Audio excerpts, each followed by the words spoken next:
Hello and welcome to the Business Standard Morning Show. I'm Veenu Sandhu. It's 6th of October 2023 and here are the questions we will be answering today. What's behind India's best ever Asian Games showing? Are policies like Byju's media gag enforceable? Will World Cup serve more gains for hotel restaurant stocks? And what are quantum dots? India has never been on such a strong wicket. At the ongoing Asian Games in China, Indian athletes have smashed the country's previous medal haul record and they're now eyeing the 100-medal tally. So what has led to this improved performance? Besides athletes' hard work, does it have something to do with India's booming economy? Ayush Mishra and Debagyo Sanyal do a reality check.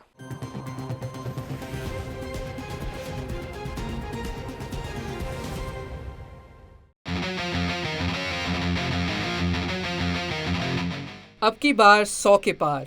This is not an electoral slogan. It's the unofficial motto of India's 2023 Asian Games campaign. And we are fast closing in on that target.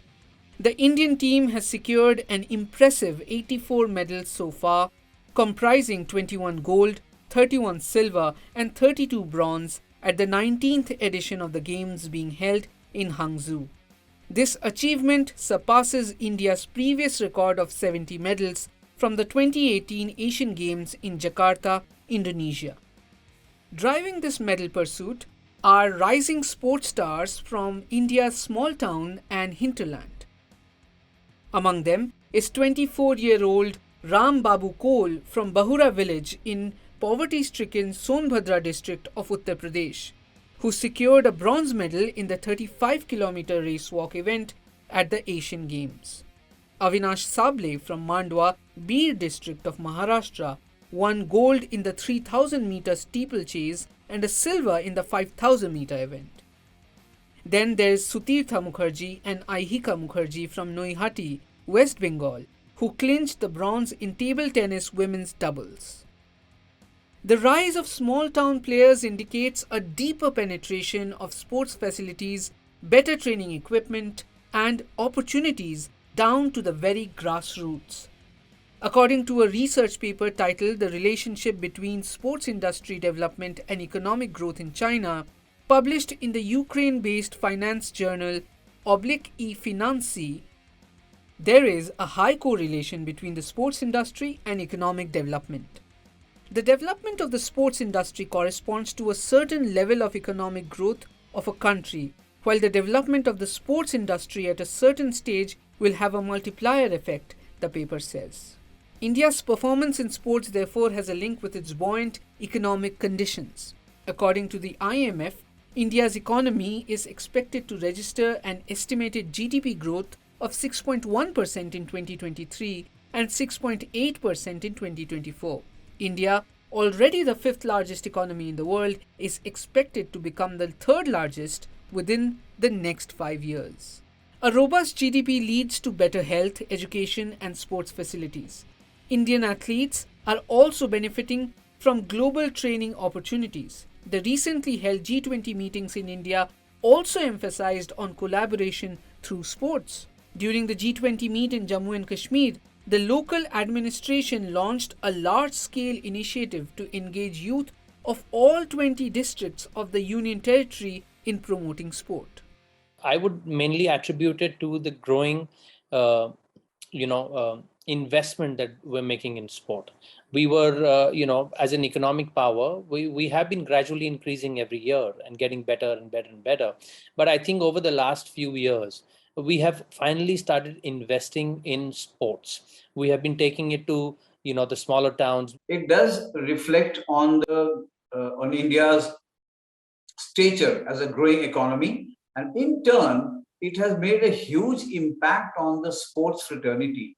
Most of the athletes have come from the smaller and lesser known places in India, and it is due to the fact that they are now getting advanced training, and the government has kind of invested in the youth power by attracting them to come and play sports, like the Khelo India scheme, which is at a a very, very rural level. However, experts point out that the effective utilization of resources is also essential in achieving success in sport competitions. A case in point can be Iran, that outperformed India at the 2018 Asian Games even though the country was grappling with resource constraints. There are several African and Caribbean nations as well that perform well at international sporting arenas but cannot match the economic strength of nations like India or China. Countries that are doing well in athletics are probably doing well only in athletics. We as a nation want to grow as a sporting superpower also, which is not restricted to just athletics or just one or two sports. Look at the bigger picture. India is winning medals in so many different disciplines, and not just athletics, like you pointed out. In the Caribbean countries, there is a medalist in wushu. You have to give it to these youngsters that they have pursued a career in different sports, knowing very well that there can be big challenge from countries like China, Japan, Korea. Sandeep Goyal of creative agency Rediffusion believes merely pumping money for sports infrastructure and training facilities will not be enough. That in India, still we don't have a strategy. I mean, if somebody were to sit down and figure out and see where did we win the medals, boss, right? Some years ago, we used to win all our medals in wrestling and weightlifting. Suddenly now we are not winning the medals there. So it is not as if the facilities that were created, in fact, the wrestlers, etc., were being given disproportionate amount of facilities because we felt that there was growth there. So I think there is to be a larger strategy if there is to be an investment in sports. Where should that investment on sports really go in? Look, every sport has its own demands. You cannot have a blanket plan for every sport. You've got to have very sport specific plans. Each sport has a different requirement. Hence, the amount of investment in that sport would also be very different. But the key is to support each and every sport, even through its worst phases. We have to make sure our policies are very sport specific. Improving a nation's economic status may ensure greater investment in sports, but it doesn't guarantee enhanced player performance. India must devise a strategy that's focused on enhancing individual players' contributions in each sporting event for significant progress.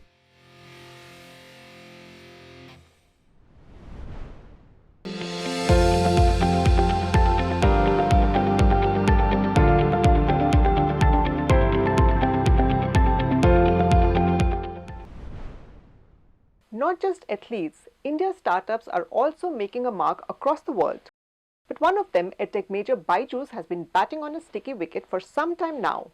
It recently came out with a social media policy barring employees from communicating with the media.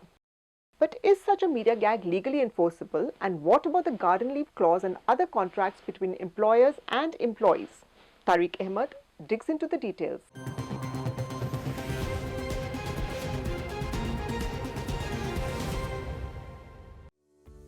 Byju is in the news again, this time for its attempt to stay away from the news. On 26 September, it came out with a new social media policy prohibiting employees from communicating with the media. The development came on the heels of the edtech major's decision to restructure businesses, which may reportedly lead to firing of 4,000 to 5,000 employees. Byju's new social media policy says that employees are not allowed to speak directly with any media house or provide companies information including pictures, videos, screenshots, etc. The notification cautions that violation may invite disciplinary and legal action. The policy also says that the company will be actively monitoring employees' interactions, external communications, and all social media postings and publications which are related to the company. The increased vigilance and the media gag came after scores of Byju's employees have taken to social media platforms to express anguish after layoffs. Reports claim that the company used to provide a similar document to the new hires, but this is the first time that they have come up with a detailed policy on this. So is it legally enforceable? Yes, in certain situations it is legally enforceable. Employees generally owe a duty to maintain confidentiality, not to defame the company in which they are working in. And company has every right to prevent unauthorized disclosure of sensitive information. So therefore, in a way, yes, this policy would be enforceable as long as it is a reasonable restriction on an employee and it doesn't infringe upon the privacy rights of the individual. And how does HR see this? And what are the expectations from leadership? And I think it's important to educate people as to why what they might do in a moment of frustration might end up permanently damaging the reputation of the company, right? So that is something that we take seriously, and we kind of provide that sort of a training. I think the second burden really is on leadership themselves. I think it's very important for the leadership to be very transparent to the extent possible as to what are the reasons for restructuring which might take place, or any other changes which are taking place within the organization. If something like that is happening, if the leadership comes clean, then employees don't really have to depend on the grapevine or the gossip to figure out what is going on. Experts also suggest establishing a strong internal feedback mechanism which allows the employees to inform their concerns to the leadership. Shailesh Poria pointed out some other instances where employers put a clause which is not legally enforceable except in very rare situations depending on the facts. Enforcement of gardening leave, enforcement of bonds for an unreasonable period to make sure that the employee does not leave the company, and penalty put forward by the employer on a premature resignation are some of these clauses which are not legally enforceable in most situations. Yeah, so the most common example which would come is that once an employee is about to leave, and generally the organization puts on a clause that even after leaving, maybe he or she should not join a competitive business for maybe 2 years, 3 years. So that generally most of the times comes before the courts, the enforceability of that. And the court has held in favor of the employee, saying that he has a right to business and profession, and therefore you cannot restrict that after he has left your employment. Of course, there are reasonable restrictions to that as well. Also, what about the bonds that employers put in the contracts to make an employee stay in the company for a longer period? Will it be legally enforceable? A specific training is being provided, or let's say a specific course is being sponsored for an employee to become productive, then I think it is reasonable if the employee has also entered knowingly into a contract, with the employer, saying, "Listen, I want to be with you for 2 years." And this is the contract that we have between both of us. My view is that is definitely enforceable, especially if you are signing up for it as an individual. Human resource expert from TeamLease, Karthik Narayan, says that India doesn't have guidelines for most of these clauses, especially the clauses related to the notice period, bonds, and penalty on premature resignation. And there is a need for industry-wise guidelines for better clarity. Depending on each specific industry, we cannot have a single guideline or norm across everybody. I think it will be unfair and burdening to the employer as well to the employee. It is important, therefore, for specific industries to kind of come together and conclude what is right, not just for the employer, but also for the employee. Experts suggest that there are practices that can be deployed to prevent enforcing unhealthy contracts, but having transparency and establishing a strong feedback mechanism can help. And when it comes to formulating the clauses in employee-employer contracts, industry needs to come together to establish guidelines that serve them better. But cricket is something which brings everyone together, whether you're the boss or an employee, especially if it's the Cricket World Cup. It is also keeping investors busy, but for a different reason. They were seen checking into hotel, QSR and airline stocks ahead of the ICC Men's World Cup 2023. As the Cricket Fan Fest kicks off in India, is there more money to be made? And are there any risks that investors should be mindful of? Nikita Vasisht tries to answer these questions in our next report.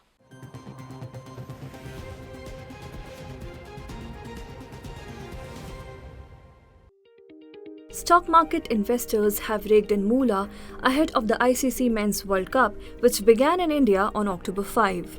At the bourses, shares of HLV Group, Chalet Hotels, Lemon Tree Hotels and the Indian Hotels Company have surged up to 154% so far, This financial year, those of Indigo and IRCTC have jumped up to 25%. Within the quick service restaurant segment, shares have risen up to 40%. By comparison, the Nifty 50 has gained 12% during this period, while Nifty 500 has advanced 18%.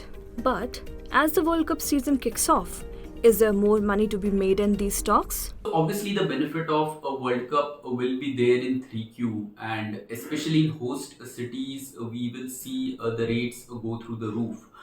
But if we talk slightly from a longer term standpoint, if you look at the hotel industry room supply over the next couple of years, it should be in the band of about 5 to 6%, whereas demand is expected to be higher than that, which essentially means that we will see a RevPAR increase in FY25 as well.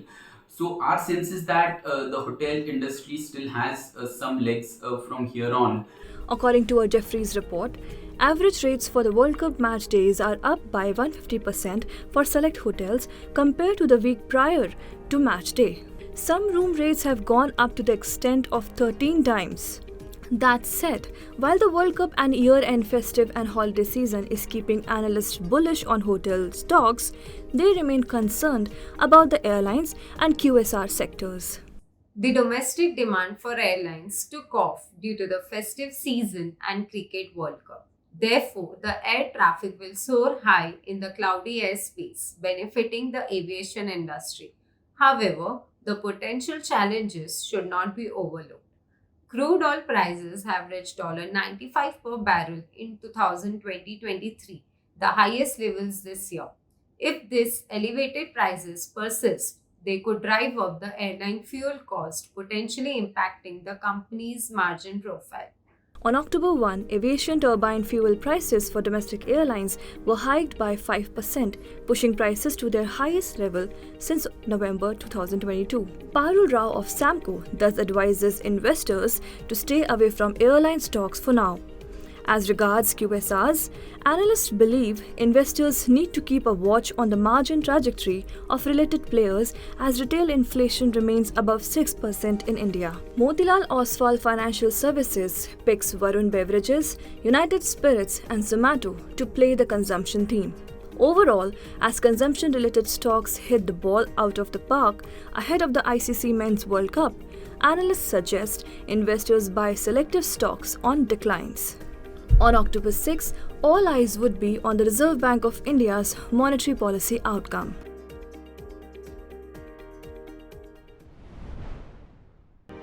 He's making plans for an early retirement. Business Standard. Moving on, this year's Nobel Prize in Chemistry has been awarded for the discovery and synthesis of quantum dots. In our final segment, Rajshri Bhattacharjee decodes what quantum dots are. Let's listen in.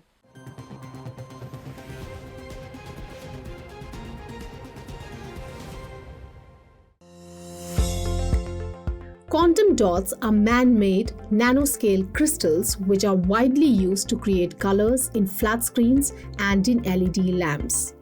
These tiny clusters of atoms have unique optical and electronic properties. And as we dive into the millionths of a millimeter, materials tend to exhibit unusual properties, also known as quantum effects. For example, if we change the size of a particle, it can change its color. That's because in nanometer scale particles, the arrangement of atoms reflects light differently. Gold can appear dark blue or grey, while silver can appear red or amber colored. Likewise, one of the key characteristics of quantum dots is their size-dependent optical properties. Larger quantum dots emit longer wavelengths of red light, while smaller dots emit shorter wavelengths of blue light.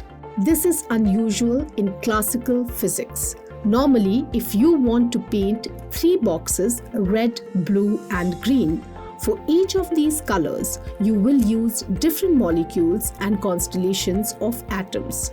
But in quantum dots, the same molecules and atoms can get you new colors just by altering their size. Researchers believe the size-related properties also offer uncountable opportunities for more discoveries. In the 1980s, explorers of the nano world Alexei Ekimov and Louis Brass successfully produced the first quantum dots that cause size-dependent quantum effects. In 1993, Munji Bowendi revolutionized the chemical production of quantum dots, resulting in almost perfect particles. Quantum dots can absorb a broad range of wavelengths of light and emit light at a narrow range of wavelengths. This feature is known as a high absorption coefficient and narrow emission band. It is essential for applications like solar cells and fluorescent labeling in biological imaging. Quantum dots now illuminate computer monitors and TV screens made of QLED technology. The smallest dots emit shorter wavelength light. Enlarging the dots slightly changes the color composition. Quantum dots are also employed in biomedical imaging to visualize blood vessels and in solar cells to enhance the energy output from the panels. Their unique properties and versatility make them a subject of extensive research and a promising technology for the future.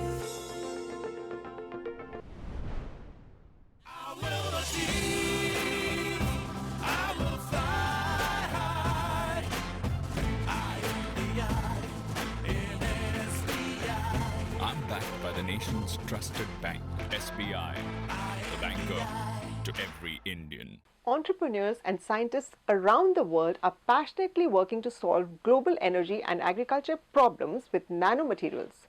Quantum dots are just one among the many. That's all for today. For more news and analysis, please visit our website business-standard.com. Thank you for watching.